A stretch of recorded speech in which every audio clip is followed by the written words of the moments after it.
Növbəti 6 kiloqramlıq LG markalı paltaroyan maşın. Seximizə təmir üçün müraciət edib.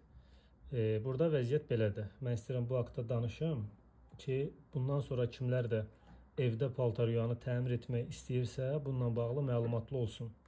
Deməli, qardaş başqa sahənin, texniki sahənin adamıdır, mühəndisdir. Deyir, sökdüm paltaroyan maşını, özüm istədim yığam. Ancaq bir ay keçməmiş baraban yenidən dağıldım. Baxın, vəziyyət burada nədən ibarətdir? İndi ustalar mənə daha tez anlayacaq təbii ki. Sökülür. Sökülən zaman üzərindən çıxan 37-66 salnikdir.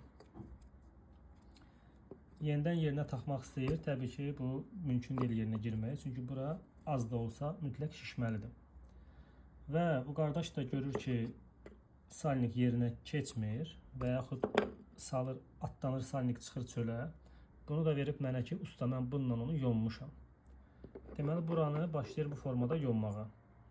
Bu da insan əli ilə istəsən də onu simmetrik formada yona bilməzsən.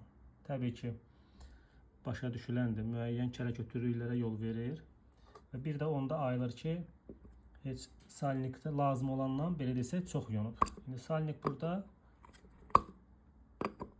mənim əl gücü heç güc eləmədən salnik başlayır çıxmağa. Üç qulaq da gəlir, oturur bura, belə desək, bu hissədən içəri. Fırlandıqca yüksək RPM-lərdə başlayır salniki yerində bu formada fırlatmağa. Halbuki bu fırlanmamalıdır. Stabil, sabit preslənib qalmalıdır bərk. Yəni bu əl gücü ilə bu formada çıxmamalıdır. Bəs bunun üçün nə lazımdır? Bunun üçün lazımdır daha peşəkar alət. Salmalısan bu formada içəri. Biz bunun videosunu göstərəcəyik. Simmetrik olaraq ölçünü almaq lazımdır. Ondan sonra yonub 37-66-nın ölçüsünü almaq lazımdır. İndi təəssüf ki, bu vəziyyətdə bizim belə bir imkanımız yoxdur. Çünki artıq 37-66 üçün yeri çox yonub, boşdur. Bura biz işləyə bilmərik. Amma LG-nin belə desək, zavodunun fikirləşdiyi, öncə gördüyü bir şeydir ki, kalçuk hissəni artıq eləyir. 37-66 zay oldu, keç 37-72-yə. İndi bu qardaşda da biz salnik yerini səliqəli zavod formada açacağıq. 37-72-ni yerləşdirəcəyik bura.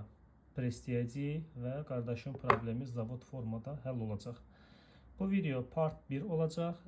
Part 2-də video səhifəmizdə yerləşdiriləcək. YouTube kanalımızda yerləşdiriləcək. Bundan sonra YouTube'da daha aktiv şəkildə paylaşımlar edəcəyik. İnşallah sizə də faydalı olar.